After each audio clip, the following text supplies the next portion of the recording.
पहाड़ियों के बीच बसे एक अनोखे गांव में लीला नाम की एक लड़की रहती थी।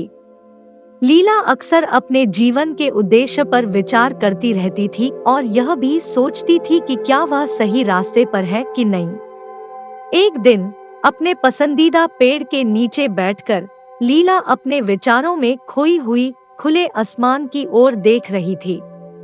तभी आनंद नाम का एक अनुभवी लेखक उनके पास आए। तुम किन विचारों में खोई हुई हो बेटी? लेखक ने उसके बगल में बैठते हुए पूछा। लीला ने सिर हिलाया। उसके होठों पर एक उदासी भरी मुस्कान दिख रही थी। मैं आश्चर्यचकित हुए बिना नहीं रह सकती कि भविष्य में मेरे लिए क्या होगा। मैं बदलाव लाना चाहती हूँ, लेकिन मुझे नहीं पता कि कहाँ से शुरू करूँ। लेखक धीरे से मुस्कुराया। उद्देश्य सदियों पुराना प्रश्न है। मेरी एक कहानी सुनो, शायद कहानी सुनकर आपको आपके प्रश्न का उत्तर मिल जाए। जैसे ही लेखक ने अपनी कहानी शुरू की, लीला की आंखें आशा से चमक उठीं। बहुत समय पहले एक दूर देश में राजेश नाम का एक कुशल तीरंदाज रहता था। फिर भी अपने कौशल के बावजूद वह अक्सर भटका हुआ महसूस करता था, जैसे उसका जीवन का कोई लक्ष्य नहीं है।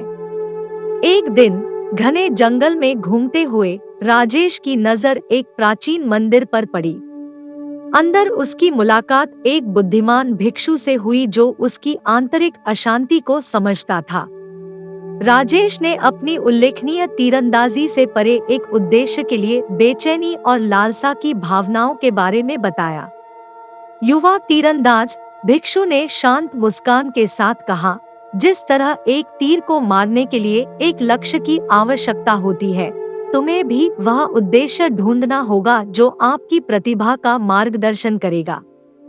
राजेश हैरान था, लेकिन मैं उस उद्देश्य को कैसे ढूंढूं? भिक्षु की आंखें चमक उठीं। धैर्य मेरे मित्र, भगवान के पास आपके लिए एक योजना है, जैसे कि उसके पास हर चीज के लिए एक योजना है। कभी कभी हमें अपने दिल की आवाज को सुनना सीखना चाहिए और हमारे सामने आने वाले रास्ते को अपनाने के लिए अपनी इच्छाओं को त्यागना चाहिए। समय के साथ राजेश ने भिक्षु के शब्दों पर विचार करना शुरू कर दिया। उसे एहसास हुआ कि तीरंदाजी में उसका कौशल केवल प्रदर्शन से परे एक उद्देश्य की पूर्ति के लिए एक उपहार था। नए दृढ़ संकल्प के साथ वह ग्रामीणों को उन लुटेरे डाकुओं से बचाने के लिए निकल पड़ा जो उत्पात मचा रहे थे। अपने अटूट प्रयासों के माध्यम से राजेश ने न केवल गांव में सुरक्षा लाई, बल्कि ग्रामीणों को एक साथ खड़े होने और एक मजबूत लचीला समुदाय बनाने के लिए प्रेरित किया। उनके तीर, जो कभी उनके उल्लेखनीय कौशल के प्रतीक थे, अब आशा, एकता और शक्ति का प्रतीक है। एक अकेला व्यक्ति महत्वपूर्ण प्रभाव डाल सकता है। लीला, आनंद ने निष्कर्ष निकाला, राजेश की तरह आपके पास अद्वितीय उपहार और प्रतिभाएं हैं जो खोजे जाने की प्रतीक्षा कर रही है। भरोसा रखें कि ब्रह्मांड के पास आपके लिए एक योजना है। प्रत्येक अनुभव को स्वीकार करें, चाहे वह एक चुनौती या अवसर के रूप में प्रकट हो, क्योंकि यह सब आपके खूबसूरत जीवन की यात्रा का हिस्सा है। जैसे ही आनंद के शब्द उसके दिल में बस गए, लीला ने शांति की नई अनुभूति के साथ आकाश की ओर देखा।